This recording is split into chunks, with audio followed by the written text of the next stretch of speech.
dans laquelle je voudrais avoir un petit peu des éclaircissements, il s'agit de la stevia, qui contient du sucre qui n'a pas de glucose. Oui. Alors, quel est l'effet de cette plante sur le diabète? Est-ce que le diabétique peut consommer le sucre qui est extrait de cette plante ou est-ce que... Alors, cette information n'est pas nouvelle.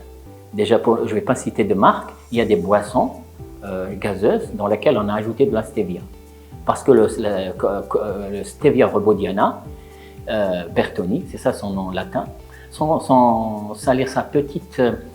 petit inconvénient lors de le goût est un peu anisé. C'est-à-dire un goût... Alors, d'où on peut l'introduire dans des aliments un peu avec un goût relevé, à l'image des boissons gazeuses.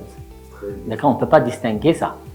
Alors, ici, donc, dans notre école, nous avons fait plusieurs expérimentations sur cette plante-là, qu'on appelle stevia, qui a ce qu'on appelle un édulcorant naturel, un édulcorant en remplacement au sucre. Elle a un pouvoir de 300 fois plus élevé que le sucre de table, qu'on appelle le saccharose. 300 fois plus élevé, sans augmenter le taux de glycémie chez la personne. Donc, elle est naturellement et normalement bien indiquée pour les malades atteints de cancer, plutôt atteints de diabète. Donc, on peut, et ça se fait dans le monde, chez nous, on est en retard. Donc, on peut prévoir, des aliments ou bien des confiseries, des chocolats à base de stevia et que tout le monde peut en consommer, même l'enfant. C'est-à-dire même le non diabétique. Le diabétique, c'est clair.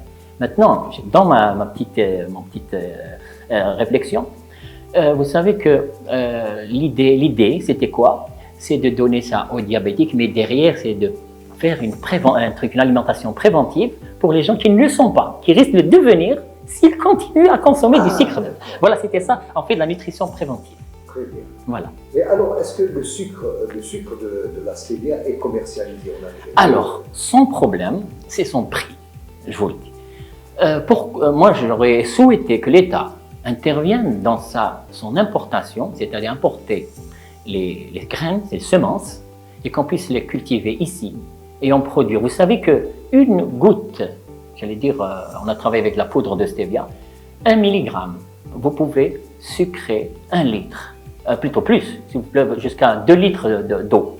Vous allez avoir une eau sucrée à base uniquement de feuilles de stevia. Et on dit que ce sucre, une fois dans l'eau, le goût se multiplie. Et c'est ce qu'on appelle un exhaustif du goût, et en même temps c'est un édulcorant naturel. Il augmente la sensation du goût sans augmenter la teneur en glycémie, la glycémie de l'être humain.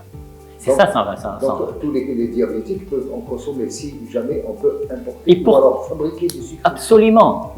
C'est pour les diabétiques et surtout pour les jeunes enfants qui consomment, tout ce qui est jus, bonbons, chocolat. C'est pour, annihiler toute augmentation du taux de diabétique en Algérie qui est de l'ordre de 10% de la population. Alors vous serez d'accord sur la massification, si on veut, de la culture de tout à fait. Elle a beaucoup de vertus, pas uniquement contre l'élévation du taux de sucre. Qu'elle a des propriétés antibiotiques aussi. Elle est anticancéreuse, anti-inflammatoire, antioxydant. C'est déjà étudié. C'est-à-dire, j'ai déjà fait comme une dizaine d'années dessus. C'est déjà étudié. C'est-à-dire, on n'invente pas ce qui a été fait ailleurs.